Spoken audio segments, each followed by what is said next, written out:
Bonjour à tous et bienvenue, Jérémy, pour cette analyse matinale de ce mercredi 4 juillet. Il est 8h30 et c'est l'heure de cet épisode de Bonjour CAC 40 et DAX 30. Je vous invite tout d'abord à consulter les avertissements liés au risque. J'en profite bien sûr pour vous saluer. Bonjour Bernadette, Bruno, Cornel et Michel. Si vous avez des questions, n'hésitez pas bien sûr au cours de cette analyse. On démarre avec les nouvelles économiques attendues pour aujourd'hui. Alors on va voir qu'on n'a pas énormément de données. On aura des données britanniques principalement. Vous l'avez vu ici à 10h30 du côté donc britannique avec l'indice PMI Market des services. On retrouve notamment donc les minutes du FPC du côté de la BOE toujours à 10h30 et ensuite ce sera à 12h55 avec du coup un discours de la BOE et de Saporta.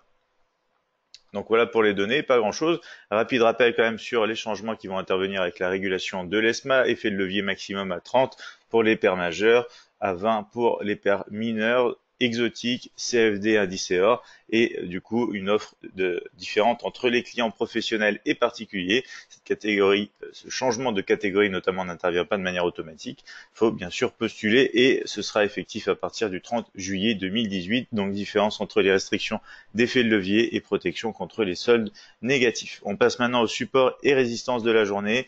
On démarre avec les indices européens comme d'habitude, un CAC 40 CFD tout d'abord, avec un support actuellement présent au 5300 pour le support le plus proche. On retrouve en dessous les 5265 ainsi que les 5230. Du côté des résistances, on se retrouve plutôt sur les 5335, 5365 par la suite et enfin les 5395, non loin des 5400, un niveau clé aussi bien sûr. Sur le DAX 30, CFD, indice boursier allemand, support présent à partir des 12 265, suivi des 12 160 et des 12 050. Les résistances et obstacles à la hausse seront plutôt du côté des 12 320, 12 400 et 12 460. J'en profite pour saluer Thierry qui vient de nous rejoindre. On passe au marché américain ici, Dow Jones 30 CFD, premier support maintenant sur les 24 175, suivi des 24 100 et des 23 980. Des résistances à partir cette fois des 24 270, 24 380 et 24 000 ici 510. Sur le Nasdaq 100 CFD, le soutien intervient notamment sur le niveau majeur, les 7000 ici.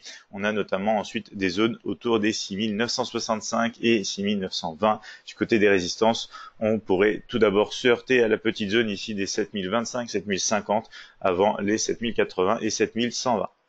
Sur les matières premières, notamment avec le Gold CFD pour l'or, on a un premier soutien sur les 1255, suivi des 1250 et 1245, des résistances aux 1260, 1265 et 1270. On va le voir, l'or qui a pas mal réagi et corrigé. Le WTI CFD pour le pétrole, quant à lui, obtient des soutiens sur les 74,30, 73,40 et notamment les 72,50. Des résistances plutôt du côté des 74,80, 75,40 et 76,30. Notamment maintenant sur le Forex, avec la paire euro-dollar, premier soutien toujours présent au 1,1635, on a le niveau clé et psychologique juste en dessous des 1,16, on retrouve ensuite les 1,1560. Les résistances démarreront sur les 1,1670, 1,1725 et 1,1790 pour aujourd'hui. Sur les crypto-monnaies, notamment le Bitcoin, BTC USD CFD, premier soutien sur les 6350, ici, on retrouve ensuite les 6150 et les 5975. Donc ici, on casse les niveaux inférieurs, bien évidemment. Mais du côté des résistances, ce sera toujours les 6600, 6800 et 7050. La crypto-monnaie du jour, ce sera le Litecoin et LTC USD CFD avec des supports à partir des 80, 72 et 65. Les résistances et obstacles à la hausse démarreront plutôt sur les 86, 91 et 96. On passe bien sûr à l'analyse graphique NT5 immédiatement. Et on se retrouve sur ici un graphique CAC 40 en unité de temps H4 sur la plateforme de trading Admiral Markets MetaTrader 5, édition suprême, le mini terminal ici qui nous indique toujours la pression plutôt vendeuse ici présente sur ce marché, momentum positif et force négative, des moyennes mobiles toujours à la baisse en configuration baissière et pente plutôt baissière aussi. On va voir plus de détails bien sûr sur un graphique M30. On s'est arrêté ici sur le support des 5300 qui fait réagir ce matin du coup l'indice boursier français. On est maintenant sur le test des moyennes mobiles qui sont déjà en configuration haussière alors qu'on a plutôt une tendance baissière, momentum négatif et force négative aussi sur le mini terminal. Donc ici il faut rester vigilant. Hier c'était les scénarios plutôt baissiers sous les 5300, plutôt aussi au-dessus. On va tout simplement décaler ces scénarios. On va aller voir bien sûr les niveaux intermédiaires qui se trouvent entre ces zones de structure tout de suite en unité de temps 5 minutes avec notamment les derniers points haut et bas du mini terminal. Ici, on s'aperçoit qu'on a plutôt un ton haussier en 5 minutes sur le mini terminal. Hein. On essaye de venir casser les derniers points hauts. Il faudra faire attention si jamais on casse donc ces niveaux au 5315, niveau intermédiaire ici, qui avait joué support rapidement dans le passé, qui joue maintenant résistance intermédiaire. Alors Bruno qui nous dit pas de son chez moi. Alors vous pouvez tous me confirmer si vous m'entendez bien, savoir si c'est un souci qui vient de moi ou si c'est un problème chez Bruno.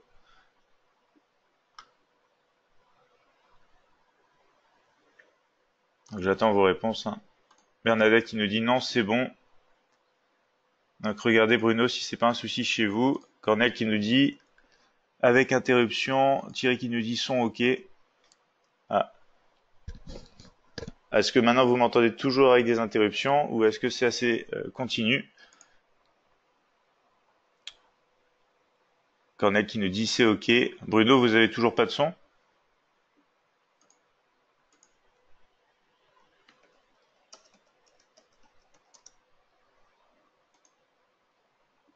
Donc voilà, je vous ai écrit Bruno pour voir si vous m'entendez, si vous m'entendez pas, pour voir le message. Donc on va continuer en attendant. Hein. Donc ici voilà un CAC 40 qui cherche à aller casser les derniers points hauts. Si on sort bien sûr sous les 5300, on casse les derniers points bas. Il faudra juste surveiller les 5285. Ici Bernadette qui nous dit cela dépend de la connexion chez les gens. Oui, très certainement Bernadette, vous avez raison. Toujours pas de réponse de Bruno pour l'instant. Donc dans le pire des cas, vous aurez le replay sur la chaîne YouTube tout de suite après donc cette analyse. Donc voici un peu les scénarios sur le CAC en attente de la cassure des derniers points hauts déjà pour aller possiblement sur les 5315. Faut faire attention ici, c'est vrai, à cette oblique. Hein. Cette oblique, je repasse en graphique M30. Voilà, cette oblique qui contient maintenant plusieurs tests. Donc il sera aussi un élément de résistance à surveiller pour la progression ici, donc aux alentours déjà de l'approche ici tout simplement des 5335 sur le CAC 40. Du côté du DAX 30, on est toujours dans un ton plutôt baissier au graphique journalier. Ici, on a un momentum négatif, une force positive. On est toujours en négociation sous les 12 400 des moyennes mobiles qui sont plutôt en configuration baissière, pente baissière aussi. On va aller sur un graphique horaire. On voit qu'on a déjà eu un test ici et rapidement deux tests ici qui se sont approchés de la résistance et qui ont été rejetés. C'est cette résistance majeure des 12 400 pour l'instant qui empêche le cours du DAX, de l'indice boursier allemand, de progresser à la hausse. Alors à l'heure actuelle, on est en train de jouer autour des 12 320, on n'a pas encore clôturé au-dessus, donc c'est encore un niveau de résistance intermédiaire. On va actualiser tout simplement ici nos scénarios en fonction bien sûr de ce niveau ici. On va aller notamment ici en M15. On voit ici une tendance déjà plutôt haussière hein, sur le mini terminal, momentum et force négative. Et ici, on a un sommet du coup plus haut que les sommets précédents et un point bas plus bas, enfin plus haut que les points bas précédents. Donc pour l'instant, possibilité de poursuivre à la hausse en graphique M15. On va rajouter les points hauts et bas. Et on voit notamment qu'on aurait de plus en plus confirmation. Donc si on arrive à casser ici ces derniers points hauts, hein, au-dessus de cette zone qui deviendrait alors support intermédiaire, les 12 320. Ici, sinon, on a cassé les derniers points bas. On pourrait poursuivre à la baisse sur les 12 265. Mais pour l'instant, vous voyez, on fait le test des derniers points hauts. Donc à surveiller pour la poursuite étant donné ce qu'on avait sur un graphique horaire avec un ton un peu haussier. Sur le Dow Jones 30, ici, on est toujours sous la zone majeure résistance des 24 380. Tendance baissière, momentum négatif, force positive, des moyennes mobiles en configuration baissière. Rejet au cours donc de la séance précédente, hein, notamment des 24 380. Sur un graphique horaire, on voit bien ce rejet sur cette zone ici. On n'a pas réussi à aller plus haut et à tester donc notamment cette zone des 24 510. On est repassé sous la zone majeure et maintenant on teste tout simplement cette zone importante. Ici, c'est les 24 175. On a une oblique avec un test, deux tests, trois tests et quatrième test maintenant. Donc c'est une zone avérée. Hein. On va tout simplement voilà, décaler les scénarios comme ceci. Possible cassure, il faudra juste faire attention un petit peu ici aux 24 100 par la suite, hein, puisqu'on a quand même ici une zone de support intermédiaire et rebond possible tant qu'on ne casse pas. Donc cette oblique, bien sûr, je vais mettre les derniers points haut et bas. Voilà, on a un petit peu de correspondance pour attendre un scénario baissier. Si on casse ici, il faudra surveiller, bien sûr, en gros, cette zone. Donc deux zones à surveiller aujourd'hui. Si jamais on est en range, ce sera des zones où on va réagir. Si jamais on a de la tendance, c'est des zones qu'on va casser. On va attendre, bien sûr, de la poursuite derrière ici dans le cadre, dans le sens notamment de cette cassure. Ici, on passe sur le Nasdaq 100, Nasdaq 100 qui revient un petit peu sur les 7000, toujours tester ce support majeur journalier ici, tendance haussière, momentum et force négative pour l'instant. On va voir sur un graphique horaire plus de détails. Et alors ici, on voit bien aussi qu'on est en train de faire des négociations dans un canal haussier, avec des parties inférieures ici, ici et ici, et des parties supérieures testées ici. On s'est arrêté ici au plus haut pour l'instant sur les 7145. On a fortement réagi, fortement corrigé, et on est venu tester ici les 7000. Donc ici, on va actualiser tout simplement les scénarios en cassure de ce support majeur pour rejoindre déjà les 6965 et notamment si on casse bien sûr ici cette oblique aussi, rebond depuis cette zone inférieure, depuis cette oblique notamment, et maintenant on est en train, donc on a le rebond en fait, ici on est en train juste de tester cette petite zone des 7025, donc à surveiller. Si on réintègre un peu ici, on pourrait aller sur les 7000 ici 50 et pourquoi pas poursuivre dans le cadre d'un canal haussier ici sur le graphique horaire. On a quand même des pressions vendeuses étant donné donc le mouvement largement baissier, donc à surveiller ce qui peut se passer dans cette zone des 7000. Bien sûr, ce sera ici en accord avec les derniers points bas ici, les derniers points hauts ici, donc à surveiller sur le Nasdaq 100, ces deux zones. Sur le gold CFD, pour l'or, on a un mouvement de retracement qui ça nous fait repasser au-dessus des 1255 en direction notamment de la moyenne mobile exponentielle 20 périodes. Alors les pressions bien sûr sont toujours plutôt à la baisse. Ici, momentum négatif, force positive. Sur un graphique horaire, on voit bien qu'on est sorti du coup un petit peu à la baisse pour un mouvement extrême. On a réintégré très fortement et on a cassé même ce canal baissier. Donc je vais pouvoir maintenant l'enlever. Je vais tout simplement actualiser les scénarios comme ceci. C'est très simple. Ici sur le gold, on va avoir un niveau à surveiller, c'est la résistance pour l'instant des 1260 qu'on est en train quasiment d'aller retester. Soit on va rebondir une fois de plus pour aller chercher les 1255, soit on va finir par casser et on va progresser en direction des 1265, toujours dans un mouvement de retracement plus profond sur un marché en baisse sur l'or à l'heure actuelle. On est en train de voir justement que ce niveau ici des 1260 correspond avec les derniers points hauts. En cas de cassure, on aurait plus de poursuites à la hausse, bien évidemment. Sur le marché du pétrole avec le WTI, CFD, on est toujours en forte hausse, momentum, force positive, tendance haussière. On a cassé donc ce niveau majeur des 72,50 et maintenant on a un petit peu hésité, mais on va voir si on peut poursuivre ou pas avec les détails du graphique horaire. Justement, le graphique horaire, on voit, on s'est stoppé un petit peu sur les 74,80 ici, zone intermédiaire qui fait réfléchir un petit peu et qui fait corriger. Donc on va avoir plus de poursuites, soit sur un nouveau test du support. Faudrait juste faire attention une fois de plus à ce test des 74,80. Si on casse bien sûr le niveau, poursuite en direction des 75,40 attendus. Et si on réintègre un petit peu plus, puisqu'on hésite après une belle hausse, on aura des négociations en direction des 73,40 à attendre. Vous le voyez ici, c'est une zone de support assez intéressante. Le cadre ici est toujours haussier, donc il faudrait avoir tout simplement confirmation ici, par exemple, de la cassure d'une oblique de cette nature.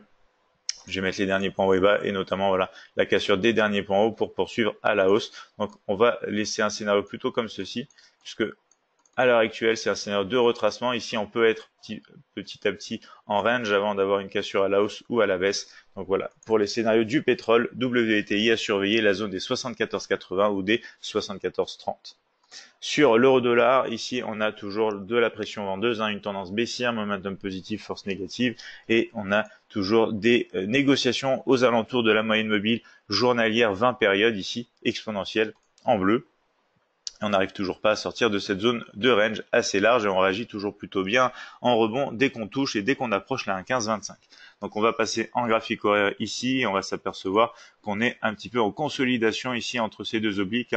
On va voir au cours donc de la séance si jamais on peut casser au final à la hausse. Donc on va actualiser voilà comme ceci des scénarios de poursuite en direction des 1,1725 si jamais on casse donc cette oblique, les derniers points hauts et qu'on confirme du coup des négociations au-dessus de la résistance des 1,1670 et sinon on aura un rejet depuis ce niveau. Il faudrait bien sûr casser l'oblique, idéalement les derniers points bas, mais on pourrait avoir un mouvement de retracement, poursuite d'une consolidation, mais au niveau d'une échelle un peu plus grande, entre la résistance ici des 1,1670 et le support des 1,16, mais on pourrait revenir déjà sur les 1,1635. Ici, on a un ton plutôt haussier, momentum positif, force négative, donc à surveiller la cassure par le haut tout de même, ici en direction de la prochaine résistance, les 1,1725. On voit maintenant le BTC USD CFD pour le marché crypto-monnaie.